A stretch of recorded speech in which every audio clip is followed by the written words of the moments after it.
Welcome, welcome, welcome to another episode of Valdestadt's Voice. And I'm your host, Valdestadt.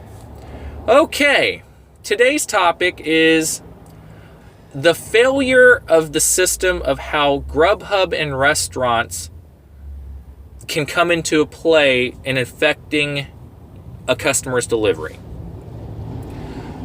It's an interesting topic because this just happened to me just now.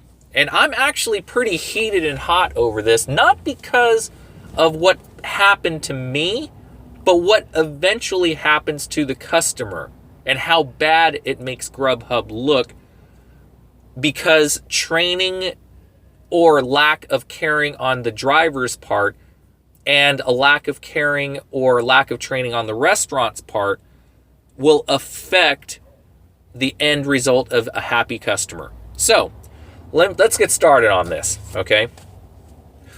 Here's the background. Here's what happened. I get an order, my third order of the day, and it was a really good one. It was about $25. Prior to that, I was only at around $15, and this was on block, of course. So, I obviously, to accept that order, I head to that location. It was going to take about 20 minutes for it to be ready because it was a big order, a 10-item order at one of my local restaurants.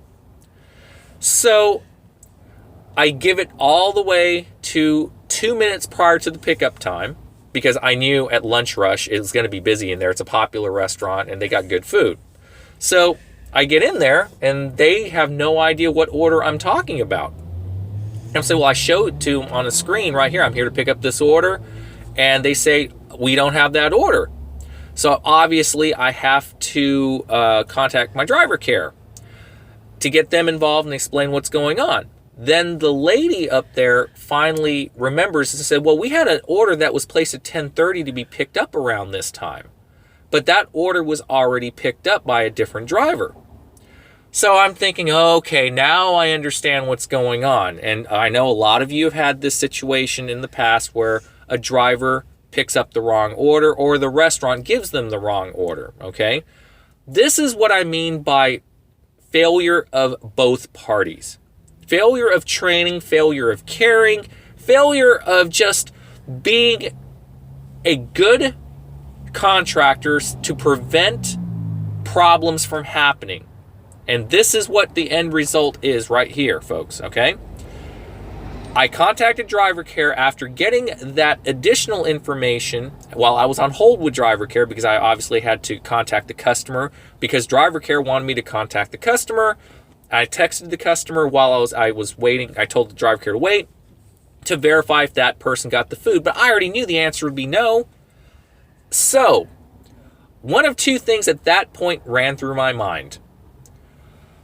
The Grubhub driver stole the food, or the Grubhub driver delivered the order to the wrong customer, which is more than likely, or it was a scammer. One of the three had to have happened. There's no other possibility it could possibly be other than those three possibilities. So, after figuring this out, I told the driver care representative, look, she didn't get the food, obviously. She wants a refund, which she should obviously get. And the restaurant obviously wants to be paid for the order that they made. So who, in the end, gets hurt by all this? The customer, ultimately, because it leaves a bad experience in their mouth. The restaurant may or may not be paid for this, but I helped the restaurant owner in telling them exactly what to say happened so it improves their chances of getting paid because the owner was threatening to be removed from the Grubhub platform because of all this nonsense, because A, their tablet doesn't work, B, they're getting email orders. Oh, and this is important too. I'm going to explain to you the later part of it, why the driver was ultimately at fault here. They actually put a printed copy of the email order and staple it to the bag. Okay?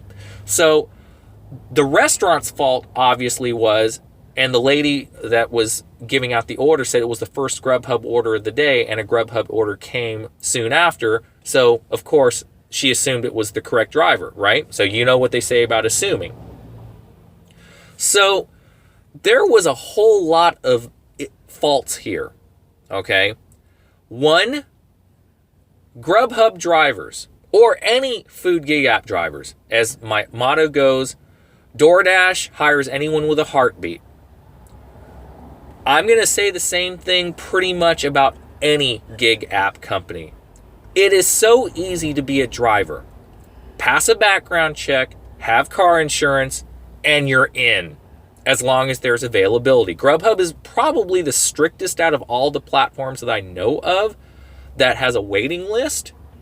So yeah, at least Grubhub has that going for them. But the character of a driver, the work ethic of a driver, the age of a driver, the experience of a driver, the empathy and caring of a driver all comes into play in all this. And this is why that receipt that the email confirmation paper that they staple to the bag is coming back on the driver. Yes, the driver. This was a 10-item large order. Heavy as hell.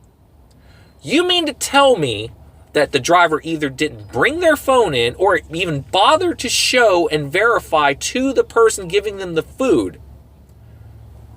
Didn't check the paper at least that was on the bag? Really, driver? Shame on you. Shame on any driver that does not verify the order prior to it, especially if the name was on there and the paper receipt that shows the entire contents of the bag was on there. Every driver should, in my opinion, have their hot bag. I don't care what your reason is. You don't want to be seen as a low-class driver, or you're ashamed of being driver. Well, then tough. Quit. You are an independent contractor that signed up to work the platform. If you can't at least have your bag, show your phone order to verify contents or the correct order, to make sure it's the correct order, and to verify with the person giving you the food that it is indeed the correct order, you don't need to be working this job, because you're ruining it for the rest of us that do care about the job to get paid. It hurts Grubhub because a customer is going to have a bad experience, and it hurts any food delivery platform that you're an independent contractor with, because the customers won't come back because it'll leave a bad experience with them, even if they get the refund. It's the restaurant's fault for not actually doing their job to ask for the phone or the order ID number or the name. So it leaves a bad taste on their end too from the customer that ordered the food. Do you see where everything kind of falls on bad training? So,